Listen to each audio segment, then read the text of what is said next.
Hey guys, so welcome back to another video. And today I'm going to be talking about some stuff with free agents. So we're going to go over if you know, a little over a month ago, I did 3 videos where I predicted the spots for NFL.com's top 100 free agents and where I think they would end up or if they would re-sign. I'm going to talk about what I got right, what I got wrong, and then talk about some of the guys that haven't signed anywhere and what I think will happen with them. I have absolutely no clue how long this will take. I just finished recording the Carabao Cup video, and then I went through and watched all 3 of those videos. So yeah, go check them out. They're on my channel. So yeah. Before we get into it, leave a like and subscribe. You can follow me on Twitter at BloodBloodCow. Let's get into it. We're going to start with what I got right, because there's not a whole lot of it. Mostly just a bunch of re-signings that I'm not getting into. There were, as usual, there's always going to be a lot of guys that re-sign, but I went more for the guys that didn't re-sign. And there were 5 guys that I predicted right. Kyle Long to the Chiefs.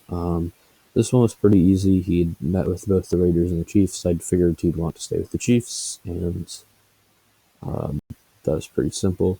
Johnny Smith and Hunter Henry playing for the Patriots. This one I kind of got right, as you can tell, it's the thumbnail. The what I said was I think it's going to be one or the other. Instead, it's both. I'll take it. We'll put that one in my column. Will Fuller to the Dolphins. I had this one seemed pretty easy. There seems to be some the weird thing with the Belichick coaching tree. Although the Texans now, I assume, will slowly be excluded from that with Bill O'Brien gone. So Will Fuller to the Dolphins kind of seemed like a pretty obvious fit. If he cannot get suspended for PEDs again, that'd be pretty cool. And Joe Thuney to the Chiefs. I was pretty surprised it happened. I had some pretty dumb moves to the Chiefs, so I'm pretty happy it didn't happen in our offseason the way it did instead of these moves. But yeah, we're going to get into what I got wrong now, and there's a lot. Starting out, I predicted like half of the guys to go to the Jets for some reason. I don't know. Speaking of going to the Jets, that's where I had Mitchell Trubisky going. Um, he's a Bill, though, so like same state, kind of, except the Jets play in New Jersey. Um, I had John Brown to the Rams. He went to the Raiders. This one seems really obvious. Um, Looking back, that he would be going to the Raiders, and it's a really good fit. And I'm glad for him, but I really should have been on the ball with this one. So my bad. I had David Andrews going to the Rams, which I'm still pretty confident would have been what would have happened if he didn't resign, but I really should have said he would resign. I had John Johnson of the Rams going to Dallas, which doesn't make a whole lot of sense. Cleveland definitely makes more sense. That's another one of those moves where looking back, that one made so much sense. I had Corey Davis going to the Chiefs. Um, Let me check how tall Corey Davis is real fast for you. Because the Chiefs need a tall wide receiver. Um, if he's not tall, then there's like no point at all having him. I mean, he's 6'3". Okay, fair enough.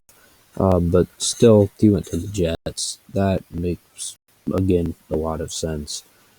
Looking back, I'm not saying I should have predicted that one right, but just him going to the Chiefs is a little out there. Romeo Okwara, he re-signed with the Lions. Probably should have said he was going to the Rams instead of the Chiefs, if anything. But whatever. I had Emmanuel Sanders going to the Lions. That one makes 0 sense. Granted, the Lions don't have a lot of weapons, especially at the wide receiver position after losing Kenny Golladay. But him and with a team like the Bills, even though I don't think I 100% I should have predicted that. The Lions was not a good choice. I had Juju Smith-Schuster to the Cowboys, which I'm just going to let that sit for a minute.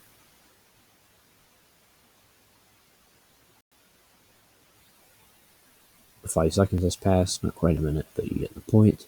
I had Corey Linsley to the Falcons. I'm also just going to let that sit for a minute.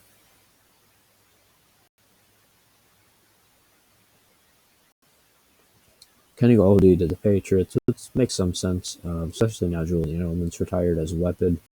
But came short, didn't happen, doesn't really fit.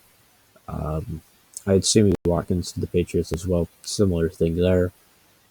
He ended up going to the Ravens. I had Trey Hendrickson to the Jets. They got Shaq Lawson instead.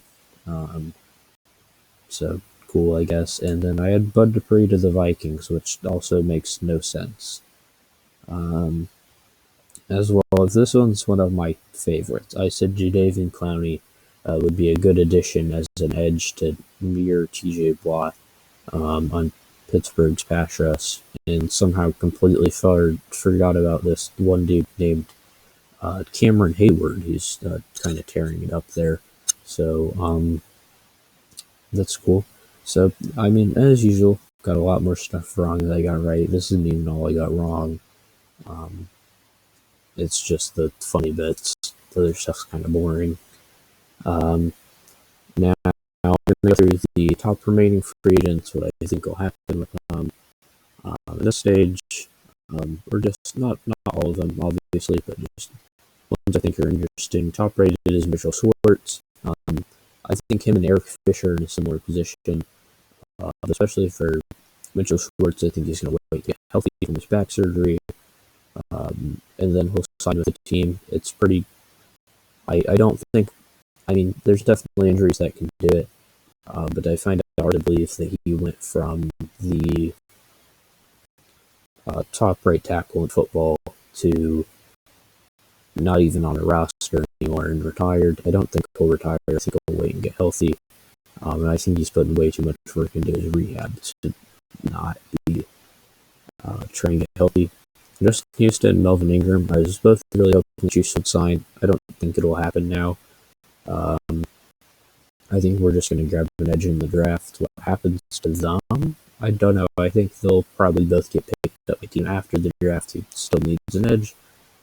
Like I said, Eric Fisher going to go to a team once he gets healthy, whatever that is. KJ Wright, still kind of surprised he hasn't returned to the Seahawks. I don't really know what'll happen with him. Richard Sherman, I think, might not end up on a roster. Might end up with like some sort of young quarterback core. Antonio Brown, I don't think he'll end up on a roster, and rightfully so. He's really not that good. Austin Ryder, I thought the Chiefs would bring back.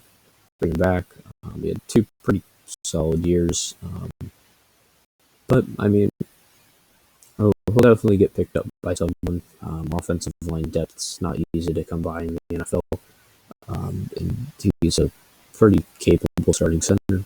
So, Andrew Villanueva, I think he'll sign with the Ravens after the draft. Rashad Breeland, I still think he might end up with the Panthers. Casey Hayward, I don't know really. Malik Hooker, he's coming off a torn Achilles, but like, still, I think he should be going somewhere. And then Quan Short and Everson Griffin, I really have no clue. Quan Short to the Cardinals, I think, could make a lot of sense. They're a pretty old team, so why not add another old guy? He's 32. But then Everson Griffin, I have no clue, honestly. So yeah, leave a like and subscribe. I have a video about the Carabao Cup game.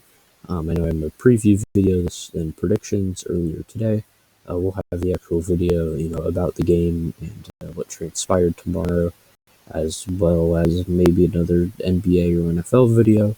And then Tuesday we'll have Champions League predictions and maybe another video. I'm not sure. Probably at least one of those 2 days I'll have 2 videos. I'm sure something will happen in either the NFL or the NBA worth talking about. But till then, please like and subscribe. Comment your thoughts down below, and you can follow me on Twitter at MudboyCal if you want to see what I'm up to over there. And peace.